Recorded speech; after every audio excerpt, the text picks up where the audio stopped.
السلام عليكم وياكم مطبخ منى العزاوي. وصفة اليوم إن شاء الله كعك ناعم بالفول السوداني من وصفات العيد. وصفة تستحق تجربوها بدون أمونيا. شلون يطلع الكعك ويانا ناشف وذايب الآخر قطعة. نشوف ما شاء الله شكله كلش حلو، طعمه كلش طيب. طريقة ومقادير سهلة وبسيطة إن شاء الله. عندي هنا 2 كوب من الفول السوداني محمص وجاهز بدون ملح. انطحنه بالطاحونة قطع خشنة وقطع ناعمة، نخليه على جنب. إذا ما تحبون تستعملون الفول السوداني نسوي الكعك سادة. راح نستعمل الكوب القياسي. عندي هنا 2 بيض كامل بدرجة حرارة المطبخ، كوب كامل من الشكر، وراح نبدي نحركه بشكل زين.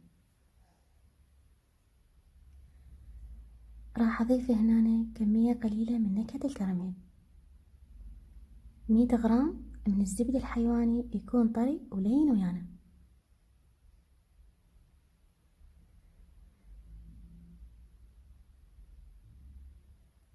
نص كوب قياسي من دهن جنة يكون لين، وراح نبدي نحرك بشكل زين.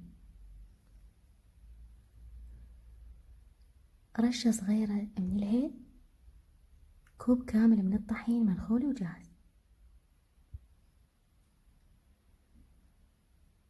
ربع ملعقة شاي من الصودة وملعقة شاي من البيكنج باودر، ونبدي نحرك. باقي الطحين راح نضيفه بالتدريج. هنا الصودة ما نكثر من عدها على مود طعم الكعك ما يطلع بيه مرارة بعدين، فنخلي ربع ملعقة شاي كلش كافي عليه. راح نبدي نضيف الطحين ونبدي نحرك إلى أن يوصل قوام العجين ويانا يكون لين ومتماسك. كل ما نشفنا العجين راح يطلع الكعك ناشف ويانا بعدين.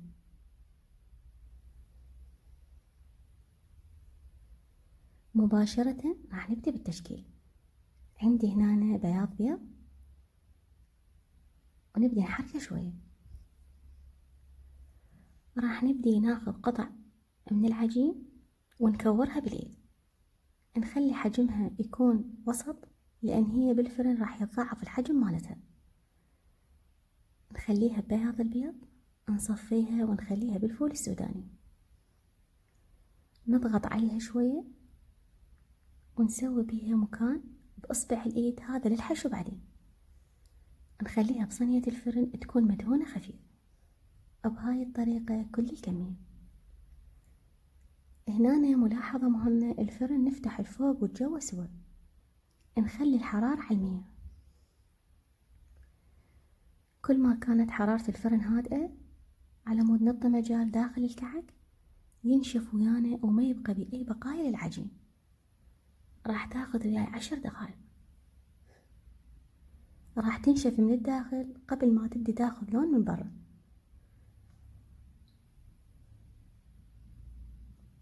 فهنا ملاحظة مهمة، تنشيف الكعك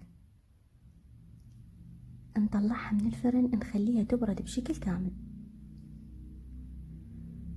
عندي هنا مربى البرتقال اشتغلتها قبل فترة، الرابط مالتها بصندوق الوصف.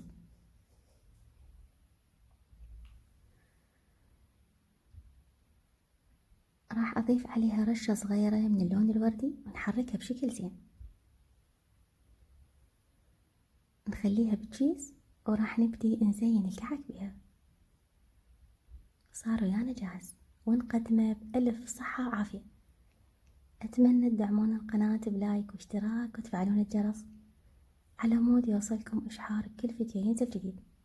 من هاي الوصفة للوصفة الجاية إن شاء الله. أترككم في حفظ الله ومع ألف سلام.